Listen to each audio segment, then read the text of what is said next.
फाटल्या वर्सा मार्चात आदलो मंत्री पांडुरंग मडकयकारान एका मंत्र्याच्या पियेक 20 लाख रुपया दिल्ल्याचो भ्रष्टाचाराचो आरोप केल्लो।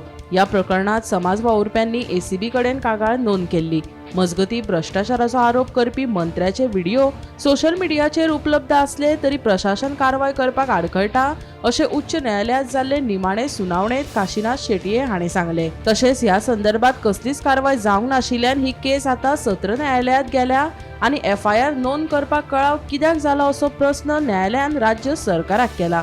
हे संबंधित कांय कागदपत्रां एकठांय करपा खातीर सरकारान वेळ मागला। तशेंच आतां ह्या प्रकरणाची फुडली सुनावणी 23 मार्चाक जातली। Compilation, so they have told to file the compilation, and it was also asked that without a stay why the FIR was not launched till today as per Lalit Kumar. So they have been told to file an compilation with all those main petition and compilation and kept the matter on 23rd March for final hearing. Bureau report Gomantak TV।